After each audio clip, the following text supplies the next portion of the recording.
Tambor del chamán.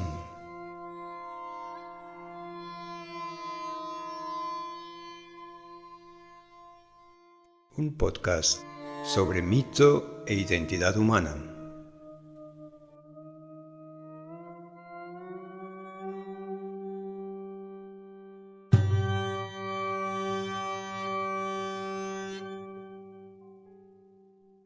Nada nuevo hay bajo el sol, decía con pesimismo el libro del Eclesiastés en la Biblia.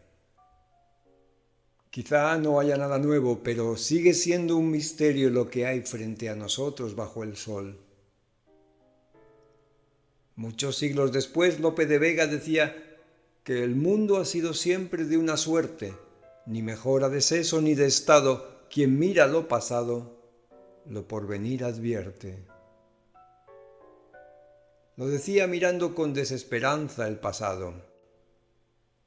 Aquí en este podcast vamos a mirar el pasado buscando una identidad para la humanidad presente en nuestros mitos. Con el Érase una vez comenzó nuestra memoria narrativa, la construcción de nuestra identidad humana, un cuento de hadas hecho real en todos sus gozos y sus pesadillas. Estamos aquí sin saber muy bien qué es estar aquí, viviendo en una tierra que es a la vez próxima y lejana, un misterioso espacio en el que se aglutinan los distantes pasados que hablan a través de los mitos. Espacios verbales donde se cuenta cómo era in nihil tempore, en aquel tiempo remoto y único en el que aparecieron todas las cosas. He dicho tierras, pero en el Érase una vez, de aquella, no había ni cielos ni tierras.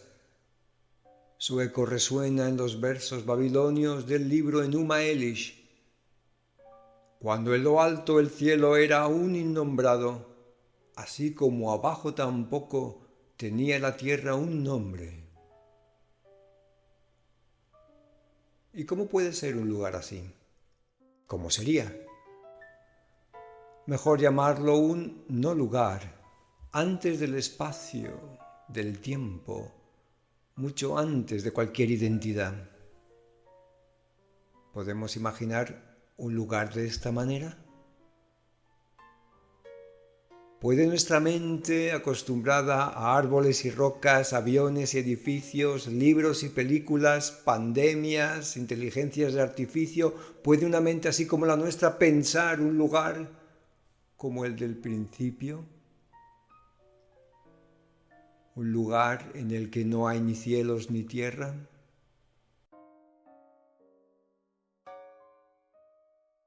Los niños de cientos de generaciones han podido, hemos podido, como pueden nuestros artistas, nuestros sabios, nuestros profetas. Todos podemos viajar allí con las alas del sueño, sobre el Simurg, rey de las aves, con una identidad distinta a la que expresamos en la inquieta vigilia llena de las ansiedades de la supervivencia. In nihil tempore, en el no lugar y no tiempo del Érase una vez se encuentran las aguas primordiales. Para los babilonios de hace más de 37 siglos, los autores del Enuma Elish, estas aguas primordiales venían en dos sabores, dos atributos correspondientes a dos entidades, Apsu y Tiamat, aguas dulces como la de los ríos y la lluvia para el primero, aguas saladas o inmenso mar para la segunda identidad, Tiamat. Para los humanos de hoy en día, en el Érase una vez de la física cuántica, sus mitólogos también hablan de sabores para explicar o narrar el origen de la materia. En su caso, 6 sabores primordiales de los quarks, los entes que componen los bien unidos núcleos de los átomos. ¿Cómo son estas aguas primordiales, esta materia primera? ¿Son como las que vemos a nuestro alrededor, como las que recorren nuestro cuerpo? ¿Podemos decir que son aguas realmente? y que tenían esos dos sabores, dulce y salado, masculino el primer sabor, femenino el segundo, podemos decir que los quarks atómicos tienen sabores. Ciertamente no. Son metáforas, en este caso metáforas radicales. Imágenes mentales proyectadas sobre algo desconocido. Representaciones que nos ayudan a dar forma a algo que no está en nuestra experiencia cotidiana. ¿Y cómo podría estarlo? Cuando estaban estas aguas no había ni cielo, ni tierra, ni vida, ni humanos. Estas aguas no tienen nada de acuáticas.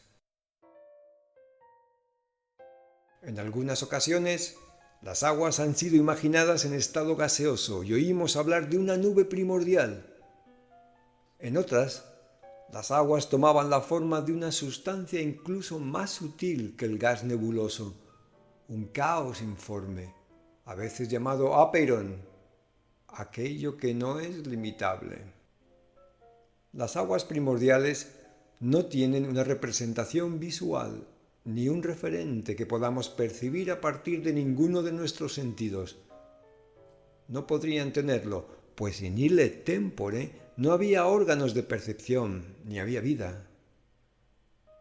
Suplimos esa ausencia proyectando nuestro pensamiento sobre algo conocido, tan inmediato como la sensación que nos producen las aguas cuando nos detenemos a observarlas, sin reducirlas a la química ni a la anestesiante experiencia cotidiana. Tan solo su proyección sobre algo conocido, algo que tenga una forma básica, nos permite concebir la sombra de lo que llamamos aguas primordiales. Pero ni la nube es nube alguna, ni las aguas, dulces o saladas, son ningún agua.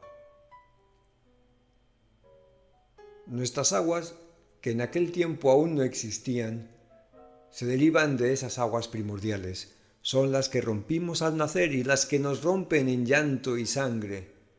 Aguas de la vida primigenia, pero también la matriz del aire, del fuego y de la tierra, la primera materia de toda la serie que siguió a aquel nebuloso inicio.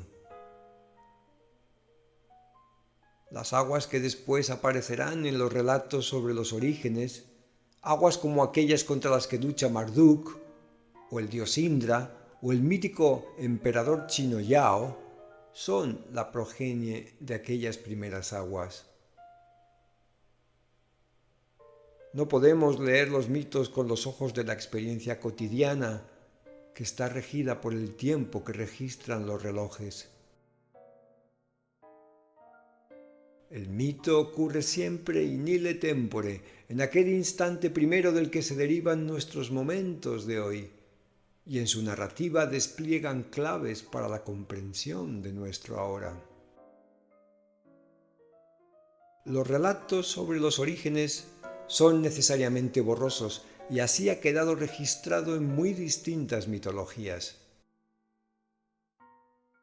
Tomemos como ejemplo el caso de la Biblia, el libro fundacional de una gran parte de la humanidad moderna. Su relato comienza de manera muy parecida a la épica babilónica del Enuma Elish, cuando Elohim se cierne sobre las aguas caóticas y con esa acción se generan los cielos y la tierra. De manera semejante, en la cosmogonía japonesa del Shinto, desde el caos primordial, desde las aguas que no son aguas, desde lo que no tiene nombre ni forma, surgen cielo y tierra fundidos en un abrazo apasionado que ha de ser separado por unos seres sutiles que surgen de manera espontánea para separarlos y permitir que toda la creación se desarrolle. Los orígenes nebulosos son mal comprendidos desde el pensamiento racional de nuestra vida cotidiana, pero tienen perfecto sentido para el pensar arcaico, así como para el pensamiento contemporáneo que practicamos a diario en el mundo de los sueños.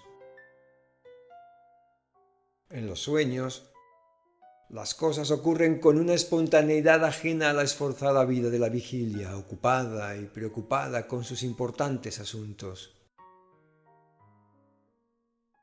Detén un momento el flujo racional que te hace querer entender mis palabras. Inténtalo. ¿Puedes recordar por un momento aquellos años del Érase una vez en los que comenzaste a pensar como piensas hoy? No ocurrió en un instante específico, fue una transición gradual hacia el adulto, un emerger lento y progresivo sobre las aguas primordiales, desde tu gestación y tu nacimiento hasta alcanzar las formas lingüísticas que llamamos razón. ¿Podrías haber llegado directamente a ese pensamiento racional? ¿Podrías haber salido del vientre de tu madre hablando, como hizo el mago Merlín u otros personajes de la mitología mundial? El que no lo hicieras prueba que no fue necesario para tu vida. También muestra que la vida es anterior a la razón y la sostiene. Dicho con otras palabras, la racionalidad es un modo de la vida, una modificación, un posible desarrollo. El humano moderno interpreta esa falta de razón inicial, como ya hicieran los filósofos griegos, como una carencia, una prueba de la incompletud de la infancia. Pero esta manera de pensar fragmenta la cualidad diferencial humana al rechazar la espontaneidad y la inocencia. Mucho es lo que perdemos. Con esa forma de pensar se nos deshace el vínculo íntimo con otras formas de existencia y perdemos vitalidad y alegría. La razón más plena brota desde los balbuceos infantiles, desde las emociones más simples, buscando su camino más firme, bien arraigado en nuestra condición humana. Sale a la superficie desde las profundidades de los sueños olvidados, pero pierde su raíz cuando ignoramos la fértil nube de la que surgió in ille tempore. Remontarnos a los orígenes es ir más allá del pensamiento racional y entrar en el tiempo de los mitos. Es nadar en aguas primigenias. Nuestra cosmología no puede decir nada en absoluto sobre el tiempo cero, ni lo que ocurrió entre cero y el primer número, la primera identidad.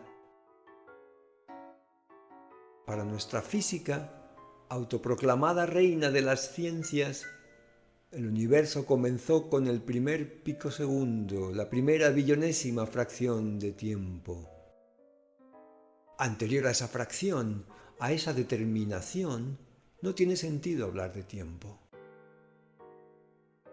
La filosofía de Kant mostró cómo a partir de la lógica, por reducción al absurdo, podemos probar que hubo un principio del universo tanto como podemos probar que no lo hubo.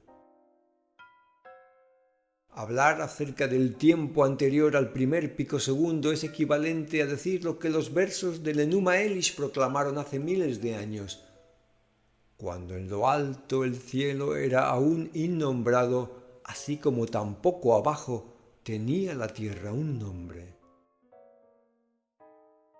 Cuando de niños escuchábamos ensimismados el Érase una vez, caíamos bajo el encantamiento de las aguas primordiales. En aquel entonces, aún próximos a nuestro aterrizaje en este bellísimo planeta, las palabras funcionaban como un hechizo que nos devolvía al principio del tiempo y del espacio. Acuérdate, érase una vez, escuchabas, y tiene ese poder de la inocencia y nos sitúa en el centro del universo. Algo que ya hoy nos resulta incomprensible, como nos resultan incomprensibles los mitos arcaicos, a pesar de que su fuerza sigue condicionando nuestras repetitivas acciones cotidianas.